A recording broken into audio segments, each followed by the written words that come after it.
বিহারের পর এসআইআর প্রক্রিয়া শুরু হতে চলেছে রাজ্যে। ভোটার তালিকার সার্বিক সংশোধন নিয়ে উত্তাল দেশ রাজনীতি। এসআইআর নিয়ে সরব রাজ্যের মুখ্যমন্ত্রী মমতা বন্দ্যোপাধ্যায়। মমতা বন্দ্যোপাধ্যায় স্পষ্ট করেছেন, কোনোভাবে কারোর নাম কাটা যাবে না। সংসদের ভিতরে ও বাইরে এসআইআর ইস্যুতে বিরোধী ঐক্য বিজেপির মাথা ব্যথার বড় কারণ হয়ে উঠছে।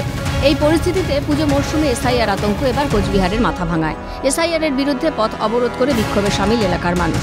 মাথাভাঙা শিলিগুড়ি 16 নম্বর রাজ্য সড়কের ভবেরহাট সংলগ্ন এলাকায় অবরোধ। স্থানীয় সূত্রে জানা গেছে, মাথাভাঙা 1 নম্বর ব্লকের পচাগড় গ্রাম পঞ্চায়েতের ডাঙ্কোবা এলাকায় 2002 সালে ভোটার তালিকায় 841 জনের নাম ছিল। তালিকার প্রথমে সিরিয়াল নম্বরে দেখাচ্ছেও 841, কিন্তু তালিকায় নেই 841 জন। তালিকায় রয়েছে শুধু 416 জনের নাম। বাকি নাম কোথায় গেল? এই নিয়ে এলাকাবাসীরা বিভিন্ন দপ্তরে গেলেও অভিযোগ মিলছে না কোনো সুরাহা। তাই পথ অবরোধ করে বিক্ষোভ গ্রামবাসীদের। পথ অবরোধের জেরে রাজ্য সড়কের দুধারে যানজটের সৃষ্টি হয়। অবরোধের খবর পেয়ে ঘটনাস্থলে পৌঁছয় মাথাভাঙা থানার বিশাল পুলিশ বাহিনী এবং ট্রাফিক ওসি।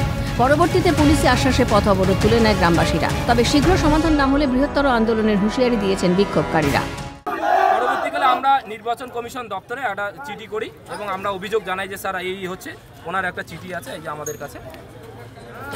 তো ইতিমধ্যে ভোটের কাজ শুরু হয়ে গেছে।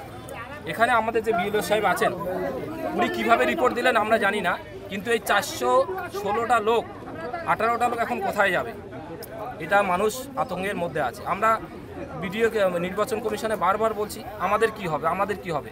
ওনারা তো বলছে আমরা কাজ হবে, কিন্তু অলরেডি তো এসআইআরটা শুরু হয়ে গেছে। যে পূর্ণাঙ্গ লিস্টটা যেন বের হয়, 841টা যে নাম ছিল 2002 সালে, খুব তাড়াতাড়ি যাতে বের হয়। সব মিলিয়ে বাংলার নির্বাচন যত সামনে আসছে ততই তাপ বাড়ছে এসআইআর ইস্যুতে। বঙ্গে এসআইআর হলে কতটা প্রভাব পড়ে ভোট বাক্সে, আপাতত সেটাই এখন দেখার। শশীকেশ রায়ের রিপোর্ট, ক্যালকাটা নিউজ।